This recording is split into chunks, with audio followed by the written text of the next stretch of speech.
வணக்கம் and welcome to cinema matrix. இந்த வீடியோவில் எதை பற்றி பார்க்க போகிறோம் அப்படின்னா, வினோத் வந்து வர்ஸ்ட் பர்ஃபார்மராக 2 பேரை சூஸ் பண்ணி வேலிடான பாயிண்ட்ஸை வந்து கொடுத்துருக்காரு. ஸோ அதை பற்றி நம்ம டீட்டெயில்டாக பார்க்கலாம். அதுக்கு முன்னாடி நம்மளோட சேனலை நீங்கள் சப்ஸ்கிரைப் பண்ணாமல் இருந்தீங்கன்னா சப்ஸ்கிரைப் பண்ணி சப்போர்ட் பண்ணுங்கள். ஃபஸ்ட்டு சாண்ட்ராவை வந்து பார்த்திங்க அப்படின்னா அவங்க வர்ஸ்ட் பர்ஃபார்மராக வந்து சூஸ் பண்ணுறாங்க. ஒரு வேலிடான ரீசன் கொடுத்தது என்னென்னு பார்த்தீங்கன்னா, அவங்க பூண்டை வந்து லைக் பாத்ரூம் வரையும் எடுத்துகிட்டு வந்து உரிக்க சொல்கிறாங்க. அது எந்தளவுக்கு வந்து ஒரு ஹைஜீனாக இருக்கும் அப்படின்றது தெரியாதுல்ல. ஸோ அதனால் அங்கே இட்டுன்னு வந்து உரிக்க சொல்கிறாங்க. அது எந்தளவுக்கு கரெக்ட் அப்படின்றது தெரியல. பிரஜனன் அவங்க இருந்தார். அப்போது வந்து அவங்க இந்த மாதிரி பண்ணது வந்து பார்த்திங்கன்னா எனக்கு பிடிக்கல. ஸோ அது வந்து ஒரு காமனாக பார்க்கும்போது நல்லா இல்லை. ஸோ அதனால் வர்ஸ்ட் பர்ஃபார்மராக அவங்கள சூஸ் பண்ணுறேன் அப்படின்ற மாதிரி சொன்னாங்க சாண்ட்ராவை.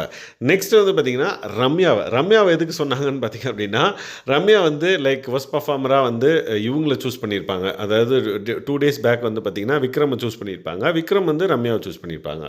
ஸோ ரம்யாவை சூஸ் பண்ணோடனே அவங்க வந்து ரொம்ப அழுது ரொம்ப என்ன சொல்கிறது, எனக்கு நான் இவ்வளோ நாள் வேலை செஞ்சேன், எனக்கு பிடிக்கவே இல்லை, நான் இங்கேருந்து போகிறேன் அப்படின்ற மாதிரி நிறைய விஷயங்கள்லாம் வந்து சொல்கிறாங்க. ஒரு கேப்டனாக வந்து இதில் கூட டைஜஸ்ட் பண்ணிக்க முடியல அப்படின்னா எப்படி இவங்க வீட்டு தலையாக இருந்து இந்த வீட்டை கட்டி காப்பாங்க அப்படின்ற மாதிரி வினோத் ஒரு வேலிடான பாயிண்ட்டை சொல்கிறாரு. அதே மாதிரி நீ வந்து விக்கல்ஸை சொன்னப்போ விக்கல்ஸ் வந்து அக்செப்ட் பண்ணிக்கிட்டார்ல, அதே மாதிரி அவர் சொன்னப்போ நீ அக்செப்ட் பண்ணி அடுத்த லெவலுக்கு போகணும்.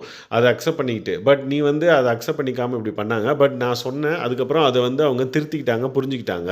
பட் ஒரு கேப்டனாக அவங்க வந்து சூப்பராக பர்ஃபார்ம் பண்ணாங்கன்னான்னு கேட்டிங்கன்னா கிடையாது. ஏன்னா எங்கள் டீம் பெஸ்ட் பர்ஃபார்மன்ஸாக வர வேண்டியது, எங்கள் டீம் ஃபஸ்ட்டாக வர வேண்டியது. பட் அது வராததுக்கு முக்கியமான காரணம் அவங்க அப்படின்ற மாதிரி ரம்யாவை வந்து சொல்லி ரம்யாவை ஃபஸ்ட் பர்ஃபார்மராக வந்து கானா வினோத் வந்து சூஸ் பண்ணுறாரு. ஸோ இந்த மாதிரி 2 வேலிடான விஷயங்களை வந்து சொல்லி சாண்ட்ரா அண்ட் தென் ரம்யாவை வந்து வர்ஸ்ட் பர்ஃபார்மராக வந்து சூஸ் பண்ணியிருக்காரு. ஸோ மற்ற விஷயங்கள் இந்த எண்ட் யார் எக்ஸாக்ட்லி 2 பேர் மாட்டுறாங்க அப்படின்றத நம்ம அப்கமிங் வீடியோவில் பார்க்கலாம். இந்த மாதிரியான பிக் பாஸ் அப்டேட்ஸை நீங்கள் தெரிஞ்சுக்கணும் அப்படின்னா நம்மளோட சேனலை சப்ஸ்கிரைப் பண்ணாமல் சப்ஸ்கிரைப் பண்ணி சப்போர்ட் பண்ணுங்கள். தேங்க்ஸ் கைஸ், பாய்.